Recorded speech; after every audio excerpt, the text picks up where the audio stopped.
En la hora de la verdad, a través de Radio Red de RCN y con el patrocinio del Banco Popular, llega el editorial de Fernando Londoño.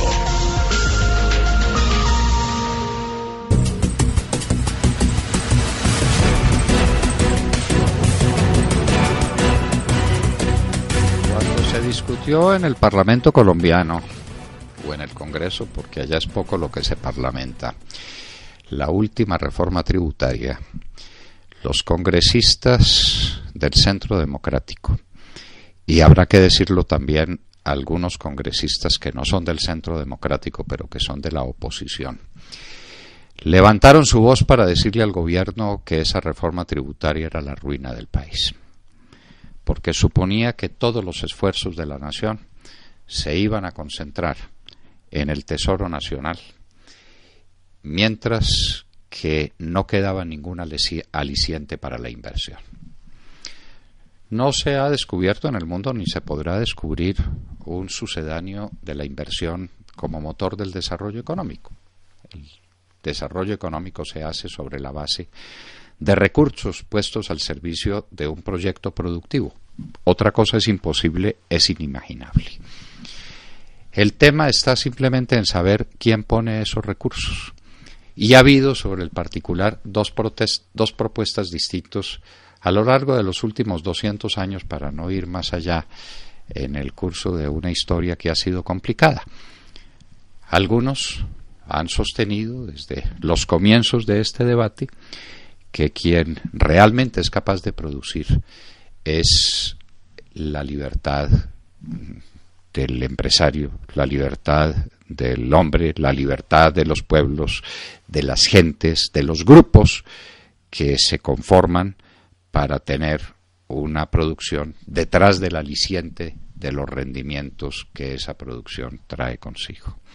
El otro sistema ha dicho que todo eso es mentira, que hay que combatir todos esos esfuerzos productivos individuales que son la demostración de un egoísmo burgués y que en contra hay que conformar lo que se llama por algunos un capitalismo de Estado, que todos los recursos, especialmente los recursos altamente productivos, los de las grandes empresas de capital, deben estar en manos del Estado. No hay alternativas, lo otro son unas combinaciones más o menos artificiosas y algunas estupideces tales como la tercera vía, que dicen que lo uno pero también lo otro y lo otro pero que también lo uno, para diseñar un sistema caótico. Entre esas dos formas de producción, ¿cuál escogemos? Es sencillamente así de fácil. Venezuela recientemente escogió el camino de la nacionalización, como se la llama, o también de la estatización, como podría decirse más técnicamente, de todas las empresas productivas, expropiando los esfuerzos individuales, quitándole a los particulares lo que ya habían hecho en el curso de los años y los años de trabajo para buscar unos rendimientos.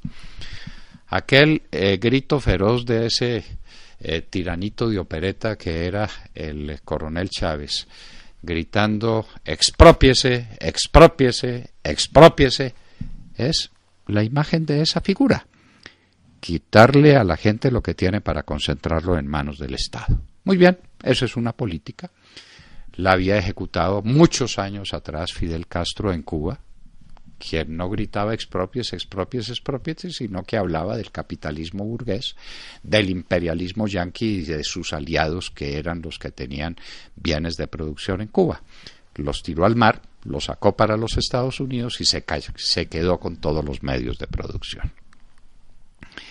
Esas fórmulas fueron utilizadas durante más de 70 años en medio mundo, en la Europa Oriental, en Rusia, en la China, en países del sudeste asiático, en los países del África que recibieron una avalancha gigantesca de comunismo en la época de Brezhnev, ejecutado militarmente en gran parte por Cuba, pero en fin, eso es otra historia. Lo cierto es que ha existido esa forma de producción. Y existe la otra, la de la libertad, la del ingenio, la de la capacidad creativa del hombre, y del hombre de talento en todos los distintos talentos que conducen a la producción. Unos son talentosos en la producción agrícola, otros son talentosos en el manejo de la banca y de las instituciones financieras, otros tienen talento para hacer industria, otros tienen talento para desarrollar proyectos turísticos, y ahí se conforma, como resultado final, una economía liberal. Hay pues dos formas para entender el mismo tema, el tema de la capitalización y el tema de la inversión. El Centro Democrático dijo: esa reforma tributaria nos va a conducir a una depresión de toda la capacidad inversionista del sector privado, del local y del extranjero. Nos va a llevar a una concentración del poder económico en manos del Estado que conduce fatalmente a la pobreza. Porque es que de esos dos sistemas conocidos ha resultado la ruina, la tragedia de ese medio mundo que se apuntó a la carta del capitalismo de Estado, que el Estado es dueño de todo y termina siendo dueño de una inmensa miseria. Y por eso fracasó el comunismo, por eso se cayó el muro de Berlín, por eso Rusia tuvo que hacer un remedio de desarrollo económico sobre la base de la iniciativa privada. China lo hizo mucho mejor, con más decisión, y el mundo empezó a cambiar para esas regiones. En el Asia surgieron los 4 dragones, y esos 4 dragones hicieron unas demostraciones colosales de desarrollo económico sobre la base de la libertad, entendida así o asá para estos o aquellos asuntos específicos, pero en todo caso la libertad de producir y la libertad de recibir las ganancias. Lo que fueron Hong Kong y Taiwán y Corea y Singapur le han dado ejemplo al mundo de qué es desarrollo económico sobre la base de la libertad en naciones tradicionalmente pobres, sobre la base de la negación de la libertad del capitalismo de Estado.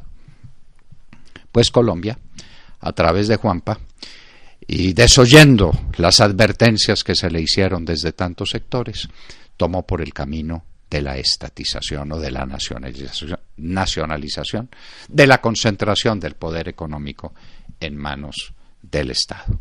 Esa concentración se hizo sin gritar exprópiese, sino simplemente imponiendo unas cargas tributarias insoportables que superan el 70% de las utilidades. Como decía un comentarista de la economía colombiana, señor de nacionalidad chilena por demás, para precisarlo mejor, en Colombia no nacionalizaron las empresas, nacionalizaron las utilidades.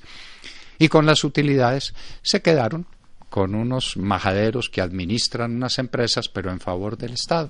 Entonces el Estado concentra toda la posibilidad de la conformación de capital. ¿Con qué suerte? Con la misma suerte que han tenido todos esos ensayos a lo largo de la historia. La fábrica de miseria. Eso es lo que hace el Estado, porque el Estado es mal administrador. El Estado tiene una tendencia irresistible hacia la corrupción. El Estado está manejado por los egoísmos y por el caos de las fuerzas políticas que se empeñan en ganar terreno sobre la base de concentrar poder, mientras que los particulares, mirando su propio interés y a la vista del desarrollo de sus talentos, crean riqueza. Y aquí estamos, señores. La noticia del día es esa. Las grandes empresas de Colombia han tenido un resultado sencillamente deplorable en el primer trimestre de este año, porque el Estado se quedó con su producido.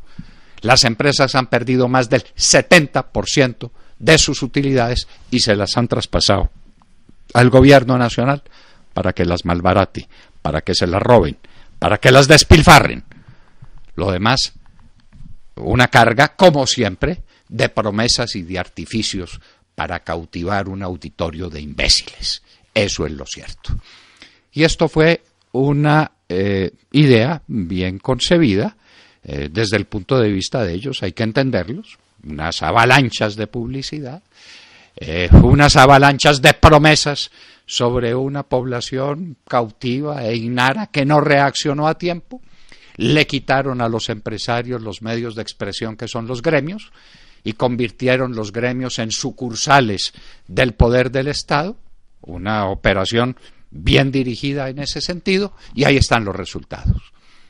El resultado es un resultado deplorable que va a conducir a una pauperización continua del pueblo colombiano. Todo para que puedan prosperar los diálogos de La Habana. Las FARC van a estar felices con estos resultados y entonces se acaba la iniciativa privada, se acaba la detestada burguesía, se acaba el aliciente de los capitales para venir a Colombia cuando son extranjeros, se acaba el aliciente de los colombianos para conseguir fortunas con destino a la inversión, porque ese vicio tienen los inversionistas, ganar mucho para invertir mucho más. Todo eso se acaba y en su lugar tenemos una economía estatal con los resultados a los que estamos asistiendo. Cae el empleo, cae la producción, una reducción de lo que se llama el Producto Interno Bruto en términos sencillamente dramáticos y caen todas las perspectivas de desarrollo del país. Señores, con las reformas tributarias le apuntamos al socialismo de Estado, le apuntamos a la pobreza, le apuntamos a la miseria.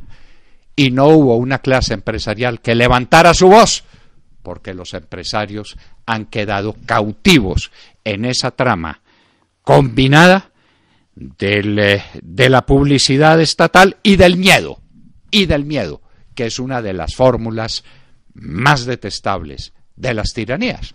Y ahí tenemos un empresario de la importancia del señor del éxito, que ha tenido una baja en sus utilidades sencillamente colosal, a quien están expropiando, pero allá está en La Habana rindiéndole pleitesía a las FARC, porque está dominado, como los empresarios colombianos, por el miedo.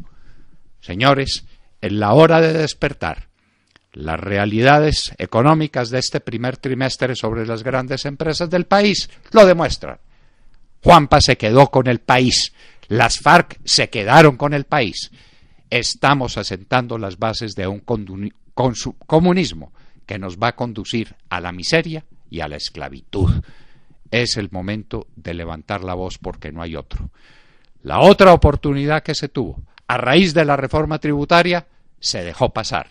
Cobardemente nos dejamos imponer esa reforma tributaria, que es el camino hacia el socialismo, hacia el capitalismo de Estado, hacia la ruina, hacia la miseria y hacia la esclavitud. Tal vez queda un último momento, tal vez no sea demasiado tarde.